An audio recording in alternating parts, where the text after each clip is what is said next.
기도하고 시작할게요. 사랑하신 하나님 아버지, 오늘도 저희가 주중에 이렇게 모여서 또 말씀을 감사드립니다. 오늘 특별히 우리 주님께서 성경을 통하여 말씀하신 어떻게 말씀하셨는지를 보려고 합니다. 주님, 우리 주님께서 내려주신 우리가 성경을 믿고 그 성경을 바르게 또 알고 연구할 수 있고 또 읽을 수 있는 저희가 될 수 있도록 도와주옵소서. 예수님의 이름으로 기도드렸습니다. 아멘. 네. 자, 오늘은 성경의 영감성인데요. 우리가 지금 첫 번째로 그 조직신학에서 성경론을 하고 있는데, 성경론 전체를 통틀어서, 만약에 제가 진짜 이렇게 다음 주에 청년부를 졸업해야 된다. 발제를 딱 한 번만 해라.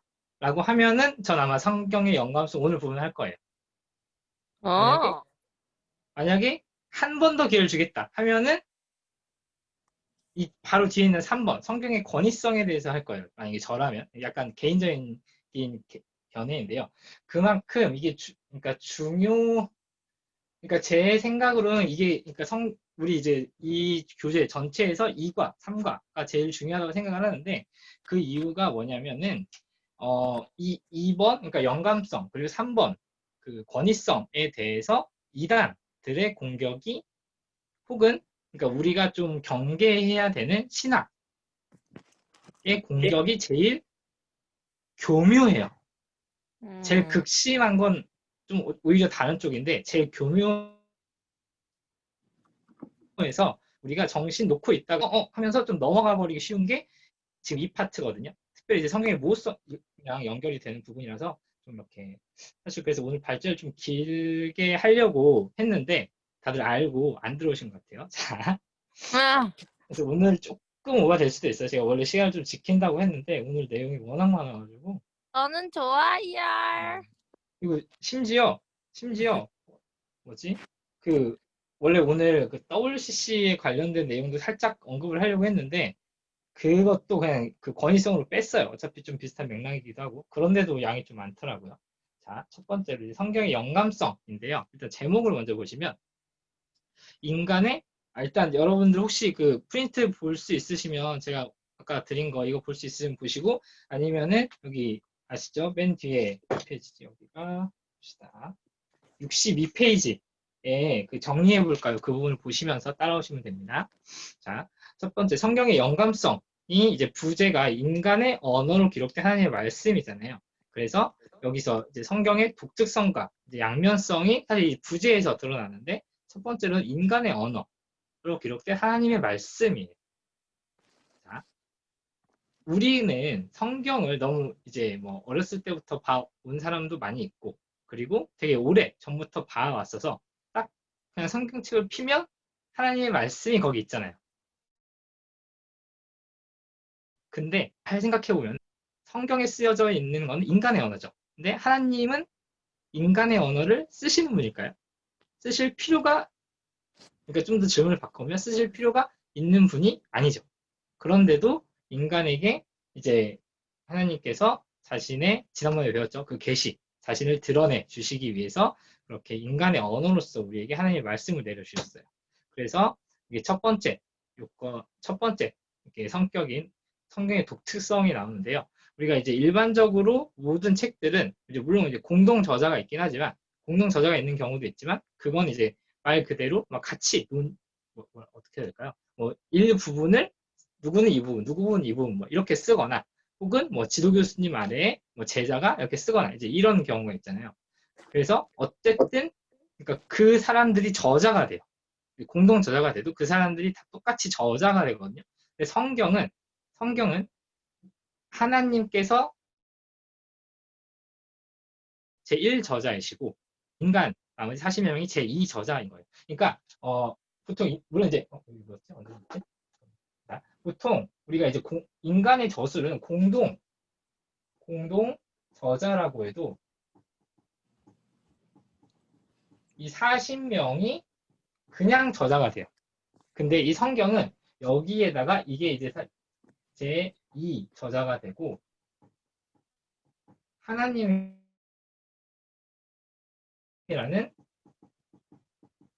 제1 저자라는 이 두 가지의 저자가 있다는 게 성경의 독특성입니다. 그런 맥락에서 이제 성경의 양면성이 나옵니다. 사실 이걸 이제 이 책에서는 우리 교재에서는 예수님의 양면성이랑 비교를 해놨는데 우리가 예수님의 양면성에 대해서는 많이 들어왔어요. 신성과 인성. 그래서 우리 지금 요한복음에서 한창 1장에서 이렇게 배웠죠. 스모임 할 때. 신성과 인성을 동시에 갖추신 분, 예수님께서는. 그래서 참 신이시면서 참 인간이신 예수님 많이 배워왔어요. 사실 근데 우리가 끊기나요? 그지? 끊기면 답이 없는데 일단은 그냥 진행하겠습니다. 자, 신성과 인성을 하고 있었죠. 자, 우리가 근데 신성과 인성에 그러니까 참 신이시면서 참 인간이신 이런 모습을 사실 우리는 이해하기가 쉽지 않아요. 그래서 신학자들은 사실 이제 적극적으로 그러니까 신성과 참 신이시면서 참 인간이신 것 이것이다 라고 딱 이렇게 정의를 내리지 못하고 이건 아니다, 이건 아니다, 이건 아니다 라는 간접적인 이거 소극적인 방식, 서술 방식이라고 하는데 이거를 우리 이제 칼케톤 신조라는 곳에서 혼합 없이 변화 없이 분리 없이 분할 없이 이렇게 네 가지로 정의를 해놨습니다. 이거는 나중에 이제 기독론 가서 조금 더 볼게요. 지금은 이거를 할까? 네, 합시다. 얼른 할게요. 얼른 할게요. 자, 첫 번째로 혼합 없이라는 거는 신성과 인성이 어떻게 이렇게 막 서로 뭔가 이렇게 혼합이 되어서 제3의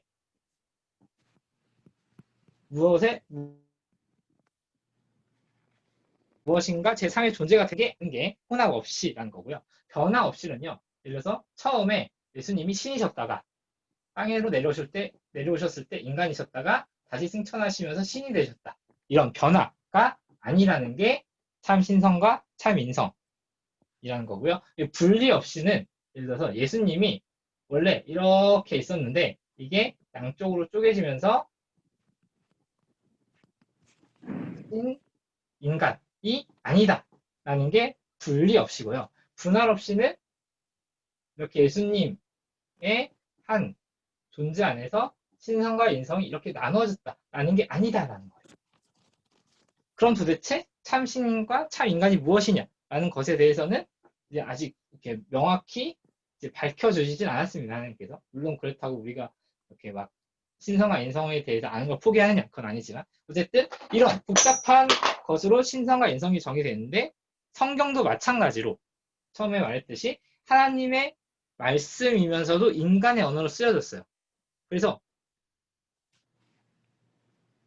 우리가 이거 질문을 평소에 잘 안 하지만 일면 생각해보면 아니 어쨌든 사람의 말로 쓰여 있고 특히 우리나라는 이제 한글로 쓰여 있잖아요. 하나님이 한글을 성경을 쓸 당시에 성경의 저자들 한글을 아무도 몰랐겠죠. 어쨌든 뭐 번역되고 또 개역 한글로 있다 또 개역 개정으로 있다 막 그러면서 어쨌든 인간의 언어로 쓰였는데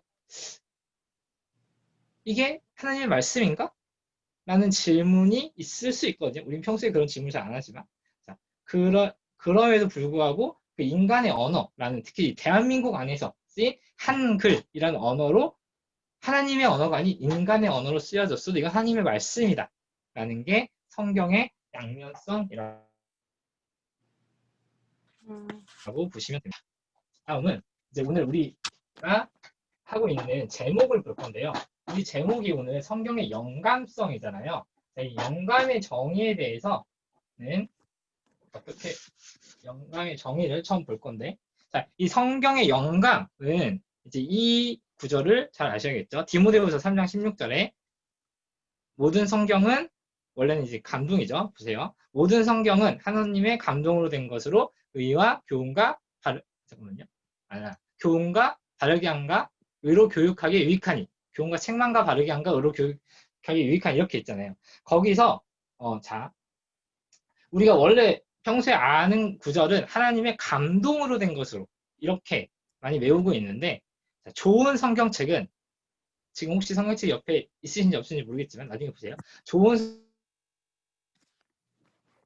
성경책은 여기에 모든 하나님의 감동으로 된 것으로 라고 하고 여기에 각주가 달려 있고요. 그 각주 밑에 또는 영감이라고 쓰여 있어요. 좋은 성경책은 이런 게 있습니다. 그러니까 성경 자체가 좋다 나쁘다가 아니라 성경책의 편집이 좋은 책은 이렇게 밑에 각주로 또는 영감 이렇게 달려 있어요. 자, 그래서 우리가 이 구절을, 이거를 여기다가 대입해서 읽어보면, 모든 성경은 하나님의 영감으로 된 것으로, 이렇게 사도 바울이 디모데에게 말을 하고 있는데, 그럼 도대체 영감이란 무엇인가에 대해서 우리가 개념을 좀 짚고 넘어가야 될 필요가 있어요. 자, 우리가 잘 아는 하나님의 감동으로 된 것으로 하면은, 이제, 물론 이게 아니다라고 뒤에 좀 다루긴 하겠지만, 이런 오해가 있을 수 있어요. 그러니까, 예를 들어서, 하나님이 인간에게 어떤 마음을 줘서, 마음과 뭐 지식, 뭐 이런 걸 주고, 인간이 거기서 깨달음을 얻는 거예요. 아, 감동. 그래서 이 감동에 의해서 성경을 이렇게 써내려갔다. 약간 이런 뉘앙스가 사실 우리 번역본에 좀 있거든요. 한글 번역본에 있는데, 이게, 사실 한글 번역뿐만 아니라 좀 이렇게 전통적인 영어 번역에도 이렇게 쓰여 있어요. 이게 예전에 영국에서 처음에 이렇게 그러니까 라틴어 성경을 영어로 처음 번역할 때 위클리프라는 사람이 이렇게 뭔가 감동을 받아, 영감을 받아, 약간 이렇게 이런 뉘앙스로 좀 번역을 하게 돼서 그때부터 이제 영어 번역이 그렇게 되고 한글 번역도 그에 따르게 되었는데, 이거를 이제 헬라어 원어로 보면은 이제 어떻게 데오프뉴스토스라는 단어를 원래 바울이 썼대요. 그래서 이게 하나님이란 데오와 호흡, 그리고 영이는 푸뉴스토스라는 단어의 그러니까 합성어인데, 그래서 결국 성경은 그러니까 하나님이 인간에게 뭐 시켜서 책을 썼다라는 의미보다는 하나님이 직접 성경을 쓴 하나님의 호흡의 산물, 하나님의 어떤 영적 산물로 보시는 산물이라고 말하는 게 사실 이 구절의 의미예요.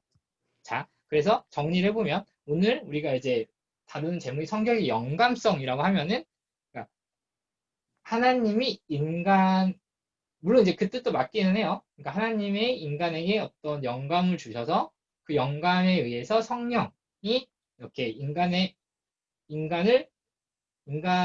영감을 줘서 쓰겠다.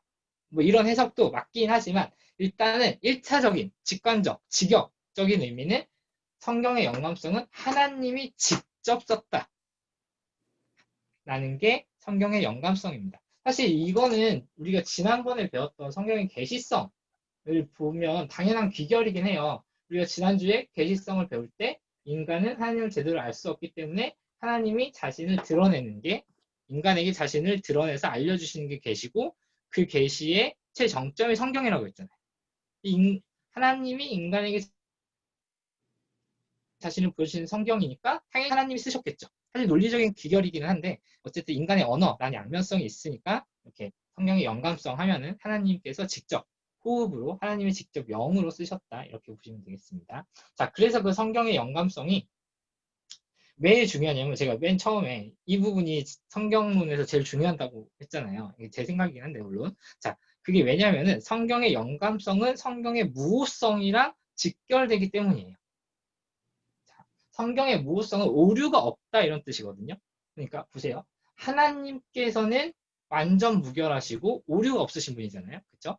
그러면은 하나님이 완전 무결하신 분이니까 하나님이 하시는 모든 사역도 완전 무결하겠죠. 오류가 없겠죠. 하나님의 모든 사역에는 오류가 없어요. 그렇기 때문에 당연히 하나님이 쓰신 성경에도 오류가 없어요. 하나님은 진리의 원천이시기 때문에 여기서부터 이제 성경의 무호성이 사실 시작이 됩니다. 자, 그런데 이 부분에 대해서 여러 가지 이제 다른 견해와 그 성경의 영감성, 성경의 무호성에 대한, 특별히 무호성에 대한 공격이 많이 있어요. 이제 그런 부분들을 하나하나 봅시다. 자, 첫 번째로 성경의 영감 방식의 측면인데요. 영감 방식의 첫 번째로, 물론 이제 우리는 유기적 영감론을 따르긴 하지만 일단 아닌 견해를 봐볼게요. 기계적 영감론은 뭐냐면은 하나님께서 인간을 그냥 이제 펜처럼 사용하셨다는 거예요. 그러니까 인간의 모든 정신을 이렇게 뺏어가지고, 그러니까 인간이 예를 들어서 막 나를 쓰고 싶은데 하나님이 억지로 손을 움직여서 막 가라는 단어를 이렇게 막 쓰게 하시고, 나는 가 다음에 이제 다가 왔으면 좋겠는데 하나님이 손을 억지로 막 움직여서 나로 쓰게 하시고, 이랬다는 게 이제 기계적 영감론이거든요. 그래서 인간을 말하자면 기계 다루듯이 다뤘다, 뭐 이런 뜻이겠죠. 그런데 우리는 하나님이 인간을 이렇게 다루시지 않는다는 거 알아요. 일단 하나님은 하나님의 형상으로 인간을 만드셨죠. 지난주에 잠깐 얘기했듯이 하나님의 형상으로서 인간은 인격, 지정, 의를 갖추고 있죠. 그래서 하나님을 하나님을 알고 사랑하고 순종하는, 그러니까 사랑에 의해서 하나님을 사랑하는 사랑에 의해서 순종하는 존재가 인간이지, 하나님이 이렇게 막 꼭두각시 움직이듯이 움직이는 게 인간이 아니거든요. 하나님이 인간의 형상을, 그러니까 하나님의 형상으로 기껏 만드신 인간은 그렇게 다루실 리가 없죠. 그래서 기계적 영감론은 우리가 받아들일 수 없고요. 역동적 영감론은 말이 좀 이렇게 긍정적으로 되어 있는데 이거 오히려 반대예요. 그러니까 하나님이 그냥 인간에게 적당한 지식과 마음을 공급해주면 인간이 그 약간 뭐 착한 마음 이런 걸 가지고, 그래서 그냥 성경을 써 내려갔다 이런 뜻이에요. 그래서 이 역동적 영감론을 주장하는 사람들은, 그러니까 우리가 지난주에 조명이라는 단어를 좀 배웠잖아요. 그래서 계시가 시대가 아니라 조명이 시대 되면서 이제 보통 모든 성도가 그러니까 성령의 조명하심을 받아 성경을 읽게 돼요. 그러니까 하나님을 이제 알게 되고, 자, 근데 성경의 저자들은 이 조명의 정도가 엄청 강해. 엄청 강해가지고 하나님을 아는 것뿐만이 아니라 하나님에 대해서 쓸 수도 있게 되었다. 이런 게 이제 역동적 영감론의 방식이죠. 그런데 이 부분도 우리가 받아들일 수가 없어요. 이렇게 되면 어쨌든 하나님이 쓰신 성경이 아니라 여기에서 하나님의 영감을 주고 이제 끝났고 인간이 모든 걸 썼다. 이렇게 되잖아요. 그래서 우리는 이것도 받을 수 없어요. 그래서 이제 우리는 유기적 영감론을 취하게 되는데, 자, 이게 유기라는 말이 우리나라에서 좀 이렇게 번역이 애매해가지고, 원래 유기가 생물학에서 이렇게 왔어요. 그래서 자, 중학교 과학 시간으로 들어가 보면, 자, 유기라고 하는 게 사실 유기물이거든요. 유기물은 이제 탄소화합물, 뭐 이런 걸 말해요. 그래서 이제 유기물, 유기체라고 하면 그러니까 좀 쉽게 말하면 어떤 생물학적인 그런 걸 말하거든요. 뭐 지방, 단백질, 탄수화물 이런 게 다 탄소가 들어가니까. 자, 그래서 이 유기체, 유기물이라는 게 생물학에서는 이제 어떤 뭐 생물체를 의미를 한다면, 이게 이제 약간 뭐 사회강이나 인문학 이쪽으로 오면은 어떻게 표현해야 될까? 일단 참고만 들어주세요. 외부 환경으로부터의 어떤 영향을 받아서 이 하나의 그 개체, 뭐 존재 혹은 조직 안에서 여러 부분이 상호작용을 해서 어떤 뭐 목적을 달성하거나 어떤 뭐 운영이 되거나 이런 거를 우리는 유기체. 그래서 어떻게 보니까 그래서 영어로 이 유기라는 표현이 organ 이렇게 돼요. 근데 우리가 조직을 영어로 표현하면 organization 뭐 이렇게 되죠. 그래서 어떤 이렇게 부분들이 상호작용을 하면서 긴밀한 관계를 맺고 있고 어떤 한 목적을 달성한다. 이럴 때 우리는 유기라는 단어를 붙여요. 자, 다시 돌아와서 잠깐 좀 멀리 갔습니다. 돌아와서 그래서 유기적 영감론이라고 하면은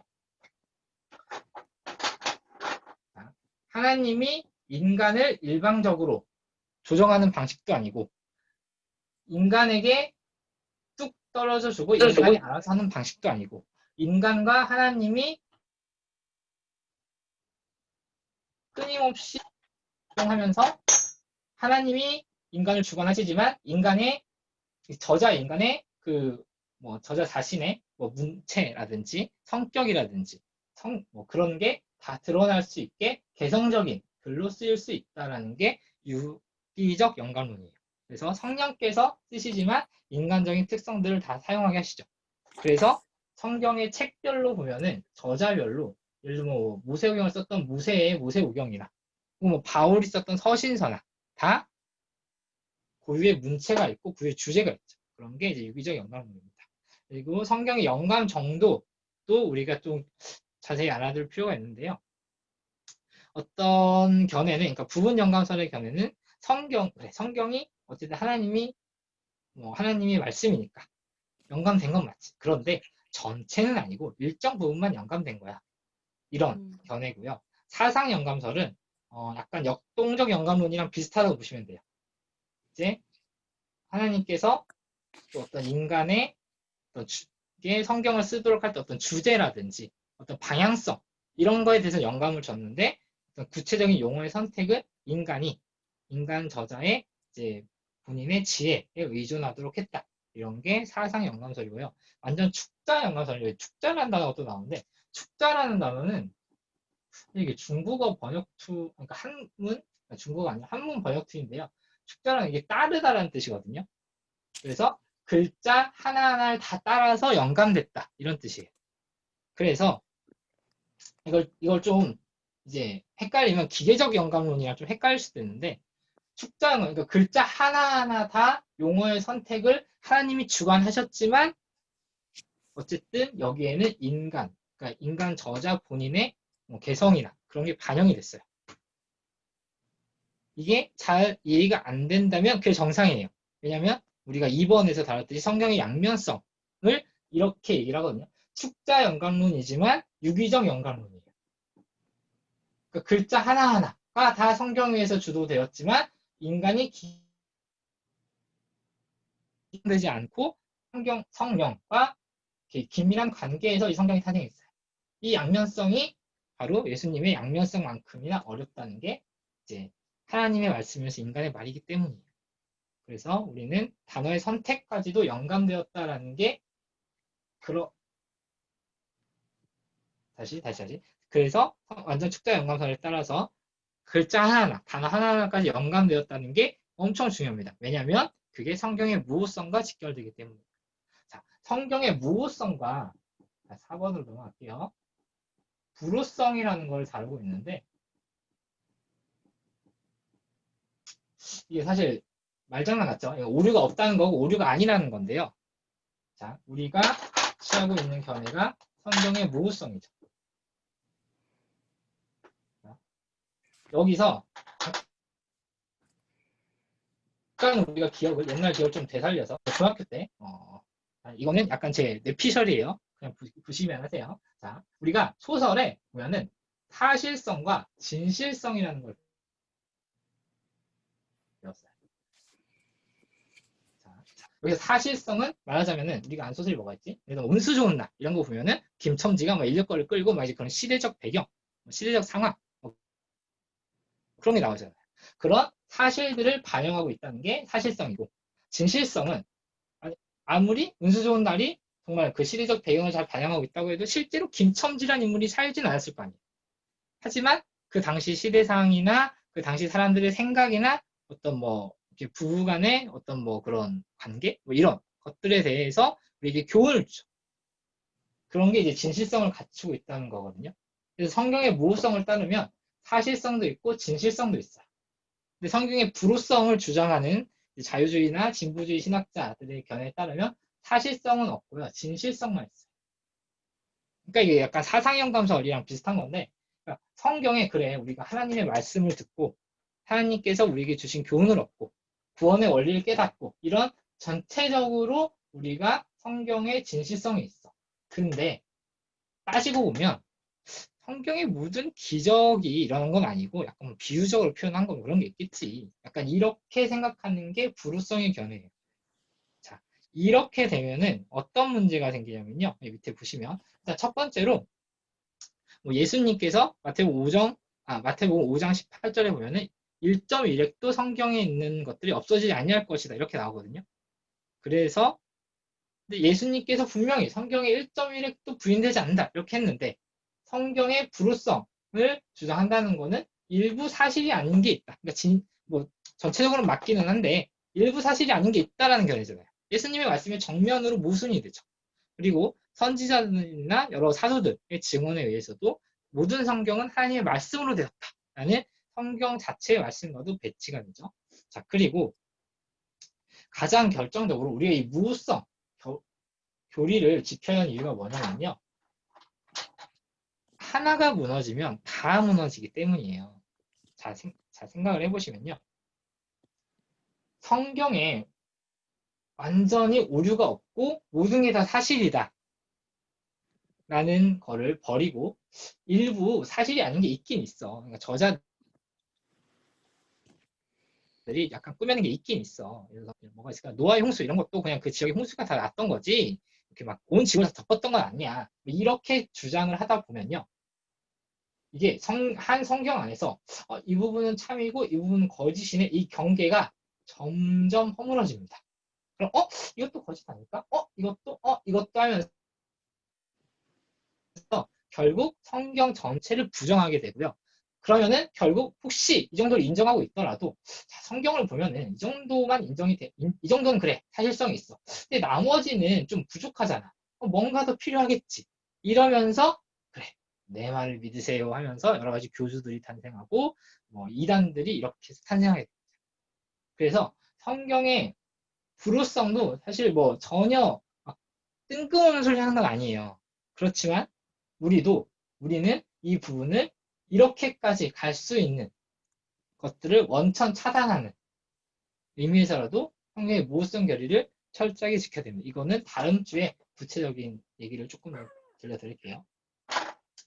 그러면 밑에 심화 잠깐 보시면요. 이제 교재 내용 마무리하고 조금 더 추가할 내용이 있어서 제가 소개를 드리려고 하는데 성경의 이 모호성 교리는 물론 성경 모호하지만 이 모호성의 적용 대상은 원본에 한정된다는 거를 좀 아셨으면 좋겠어요. 그러니까 성경이 예전에 저자들이 썼던 원본이 있거든요. 그러니까 성경이 보면은 원래 이제 원 저자들이 예를 들어서 모세, 바울이 썼던 이런 원본이 있어요. 원본이 헬라어나 히브리어로 써져 있겠죠. 이거를 이제 여러 가지 사람들이 이제 돌려서 봤겠죠. 그래서 여러 사분들이 있는데 지금 현재로서 존재하는 성경의 원본은 없어요. 그래서 성경이 이제 여러 가지 교회의 초대교회나 그 이후 교회의 공의회를 통해서 정경의 목록을 정하였고 정경성은 나중에 볼게요. 그 여러 사본의 공통적인 부분들을 서술하기도 했고 또 어떤 사본에는 있는데 어떤 사본에는 없는 것들은 뭐 각주로 처리하기도 하고 뭐 이렇게 해서 우리가 지금 성경을 가지게 됐거든요. 그래서 성경의 모호성은 이 원본 하나님과 직접 유기적인 관계가 있었던 이 원본에 적용되고 이 사본 글자를 베끼는 과정에서 그 두꺼운 성경을 이렇게 필사하는 과정에서 오류가 있을 수도 있었고 또 우리가 히브리어 헬라 원문을 보는 거 알죠? 또 번역에 오류가 있을 수도 있잖아요. 그렇죠? 그래서 우리가 성경의 무호성은 원본에만 적용이 된다. 근데 그럼 우리가 사본 그리고 심지어 번역본을 보고 있으니까 우리가 갖고 있는 개역개정 한글 성경에는 오류가 있는 거니까 이 성경을 믿지 말자. 라는 거는 또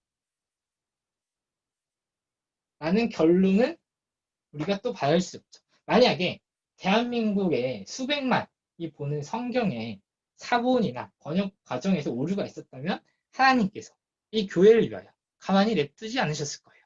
그래서 우리가 끊임없이 개역 한글로 냈다가 뭐 계속 냈다가 계속 번역에 대한 원어의 의미를 살려서 번역본을 더 다듬는 작업을 계속하고 있죠. 그래서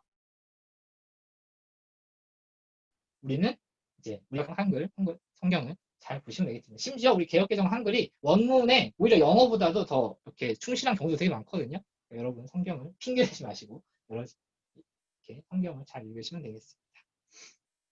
자, 그러면 오늘 말씀드렸던 대로 발제가 좀 길었는데 한 30분 했네요. 자, 그러면 이제 책을 읽겠습니다. 책을 읽고요. 지난번과 마찬가지로 다 읽으시면 손을 들어주시고 자, 오늘은 아예 그냥 한꺼번에 갈게요. 자, 보세요. 밑에 묵상과 적용이 있는데요. 여기까지 보고 그냥 책을 쭉 읽고 적용만 하고 마무리하겠습니다. 자, 제가 아까 하나가 무너지면 다 무너진다고 했잖아요. 이게 창세기에 바로 나와요. 자, 하나님께서 선악과를 먹지 말라. 선악을 알게 한 나무의 열매를 먹지 말라라고 아담과 하와에게 분명히 말씀하셨는데 뱀이 살살 꼬시죠. 참으로 동산 모든 나무의 실과를 먹지 말라 하시더냐. 하나님이 진짜 그렇게 말한 게 맞아? 이 부분은 좀 아니지 않아? 라는 데서부터 공격이 시작이 되고 그래서 모든 인간이 죄에 빠지는 원죄가 시작이 됐죠. 이런 거를 이 구절을 묵상해 보시면서요. 밑에 적용을 제가 지난주에 좀 안내를 잘못 드렸죠. 그래서 약간 우리가 연습하는 차원에서 약간 답정너인 질문을 들고 왔어요. 그래서 이거를 두세 문장으로 한번 적어보시고 성경의 모호성은 그래서 무엇이며 책을 읽고요. 나에게 어떤 유익을 주는지 특별히 성경 읽기와 연구의 관점에서 답을 미리 알려드리면 우리가 성경의 무호성을 믿기 때문에 성경을 자신 있게 재밌게 읽을 수 있잖아요. 아니, 성경에 오류가 있대. 그럼 우리가 오류가 있는 책을 읽을 필요가 없잖아요. 우리가 오류가 있는 책을 공부할 필요가 없잖아요. 우리가 성경이 무한 하나님의 말씀이기 때문에 성경을 읽어야 하고 읽을 수 있고 우리가 하나님을 알고 싶어하는 지난주에 했죠. 영적 소원에 의해서 성경을 즐길 수가 있는 거예요. 이런 내용들을 한 두세 문장으로 꼭 적어보세요. 그리고 이따 정형 시간에는 이 적은 거를 읽고 바로 끝 되도록 하겠습니다. 자, 그러면은 일단은 오늘 내용이 조금 어렵긴 한데 많진 않아서 한 20분에서 25분 사이면 될 것 같거든요. 일단은 한 30, 넉넉 잡고 35분까지 읽어보시고, 그리고 35분을 목표로 읽으시면서 이 적용도 적어보시고, 그리고 이따가 나누고 마무리하도록 하겠습니다. 자, 이제 책 각자 읽도록 하겠습니다.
네, 여러분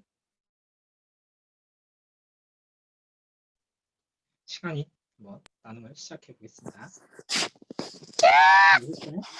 네. 오늘도 제가 먼저 나눌게요. 그냥 길게 하실 얘기 있으면 더 하셔도 되는데 웬만하면 그냥 두세 문장 적으신 거만 돌아가면서 쭉 읽으면 되겠습니다. 저 먼저 읽을게요. 오늘 내 자리에서 참 하나님의 말씀을 내가 이해할 수 있는 말로 들을 수 있다는 게 큰 은혜이다. 그 풍성한 은혜의 때를 부담이 아닌 즐거이 누릴 수 있는 성도가 되자. 라고 저는 적용을 했습니다. 다음에는 은혜 해주세요.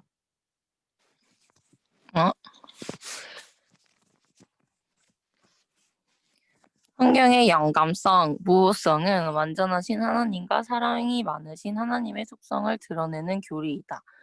흠이 없으신 하나님은 성경의 모든 말, 단어 하나까지도 신경 써서 본인의 완전하심을 드러내시되 사랑이 많으신 분이기에 인간의 의지의 자유를 부정하지 않으시고 성경의 저자와 유기적으로 상호작용하며 성경을 완성하셨다. 우리는 성경의 영감성과 무호성을 통해 우리가 믿는 하나님은 부족한 인간을 통해서도 완벽한 성경을 준비하실 수 있고 완전하신 본인을 드러낼 수 있는 참 하나님이심을 알 수 있다. 본 교리를 통해 나는 의심 없이 하나님을 신뢰할 수 있다. 하나님은 나와는 달리 부족하거나 흠 있는 분이 아니시기 때문이다. 네, 감사합니다. 다음 재영이 주세요. 네.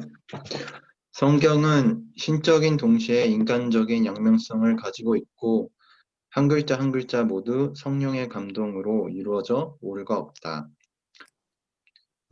극히 일부분일지라도 의심은 곧 성경 전체를 부정하게 될 수도 있다는 것에 성경을 영감성과 무호성을 지켜야 한다는 것이 중요하다고 새롭게 다가왔다. 네, 감사합니다. 다음 견목이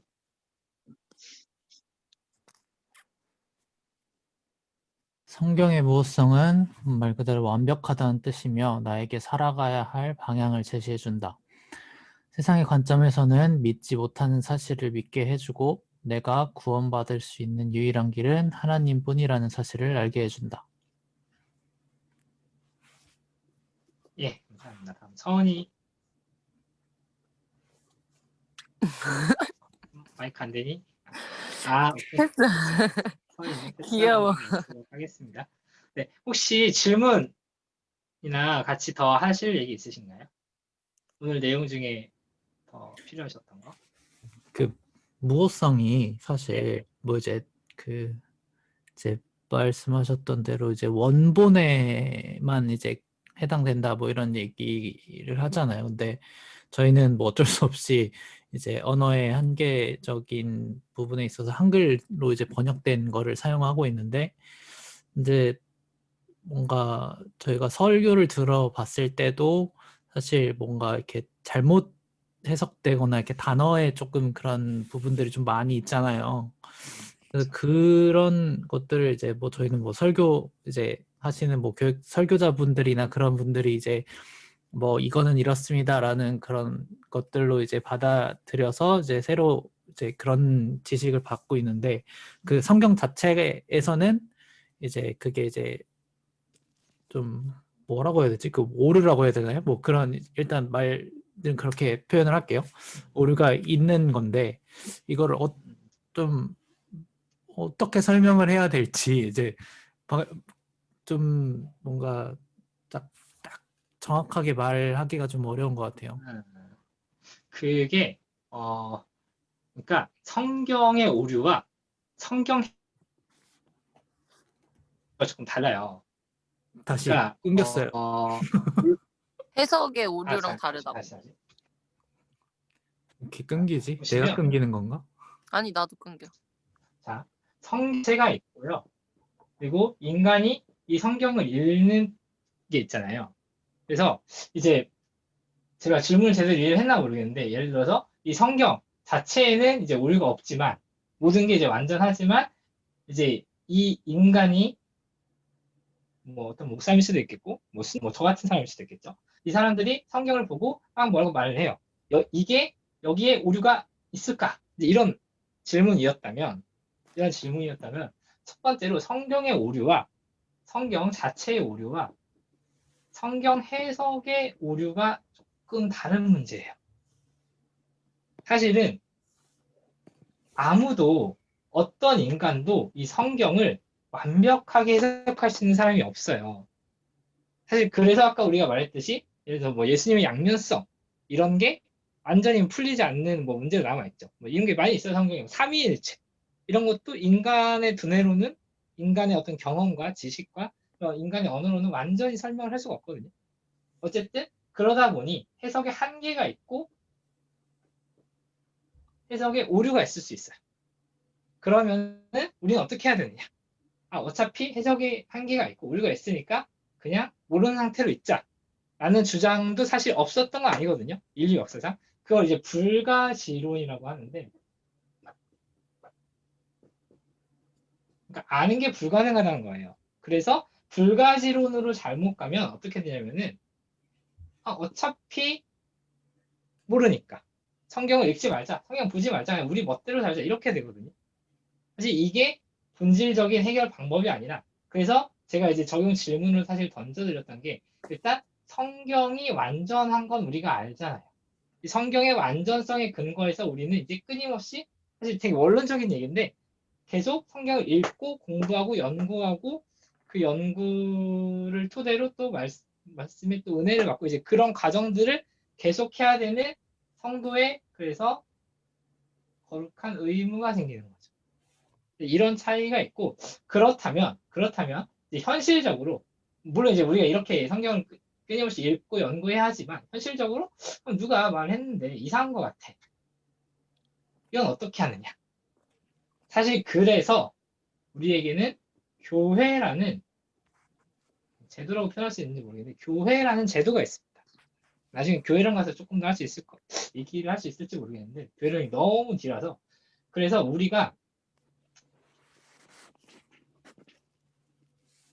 어떤 교리나 개인의 견해를 따르지 않고요. 우리가 사도신경에서 거룩한 공회를 믿잖아요. 거룩한 공교회의 해석을 우리는 따르게 돼요.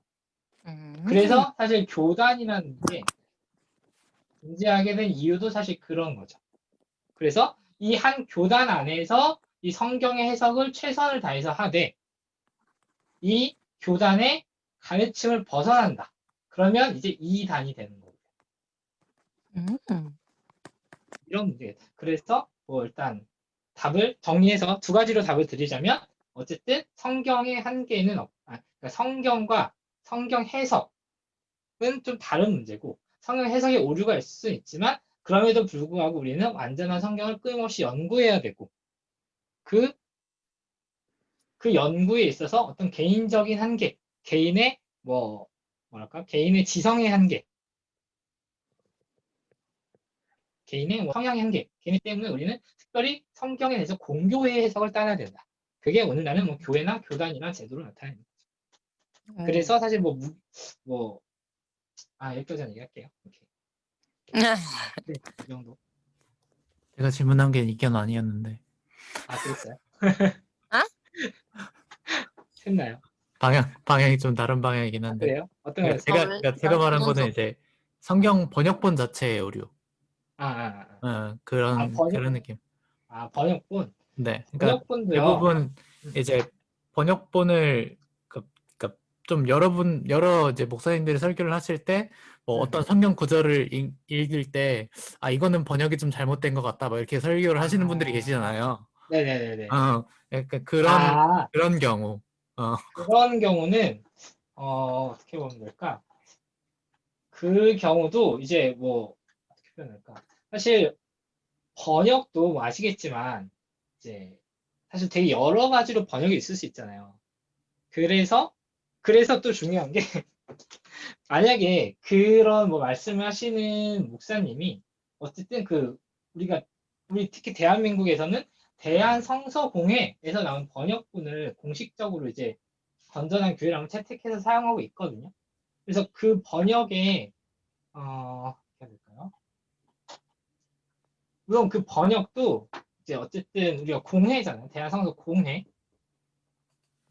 공회의 번역을 우리가 따르고 있는데 여기에서도 물론 잘못된 번역이나 약간 방향이 다른 견해가 있을 수 있죠. 그리고 특히 이제 언어 신학을 전공하셨거나 여기에 이제 관심이 많으신 목사님들이 주로 이제 그런 설교를 좀 많이 하시는데 그때는 어떻게 해야 될까요? 글쎄요. 어, 그러니까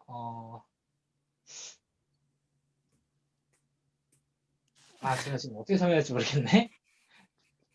다음 그냥 그냥 성공했다. 자, 이 질문에는 대답을 못 하겠고 어쨌든 번역본 자체도 물론 이제 우리가 가지고 있는 개혁개정 한글에 오류가 없냐? 아니잖아요. 그쵸? 아니지만 어쨌든 공회를 통해서 번역이 된 것이면은 우리는 그냥 뭐 받을 수 있다. 이 정도로만 마무리할게요. 저도 견무기 질문에 정확히 대답을 못 하겠네요. 대답이 됐지 않나요? 뭐 대충 돌려서 말하긴 했는데 정확한 대답은 아닌 것 같아요.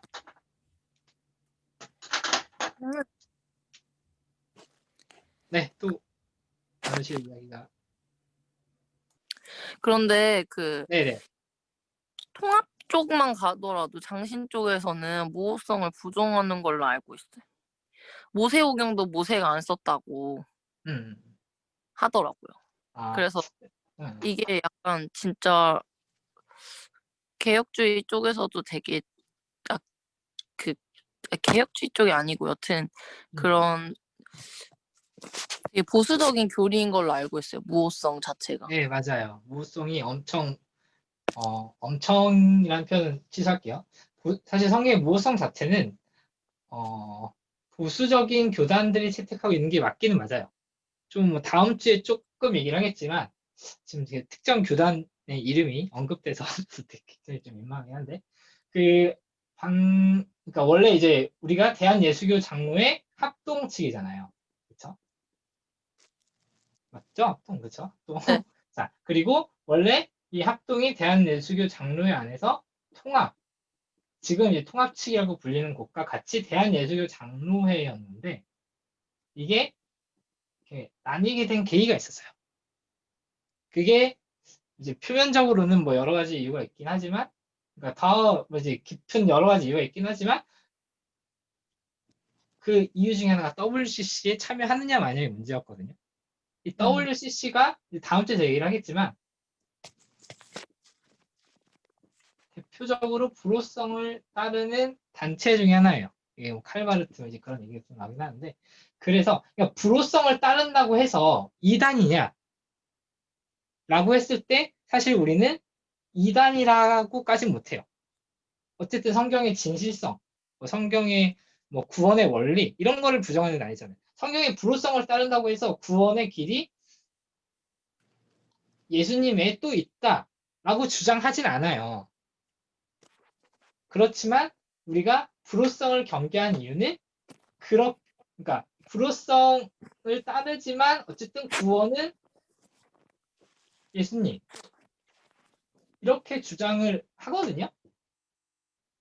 그런데 이렇게 따르다 보면 결국 이거를 부정하게 되는 결론의 추후에 이룰 수 있는 논리적인 귀결이 있기 때문에 우리가 이걸 경계하는 거지. 이거 자체를 바로 이게 그러니까 그러니까 뭐지? 불호성 자체가 바로 이단의 교리다. 이렇게 말할 수는 없어요.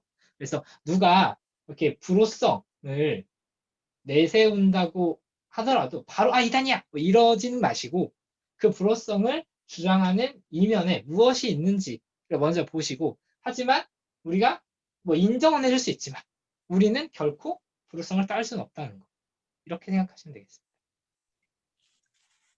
네. 네.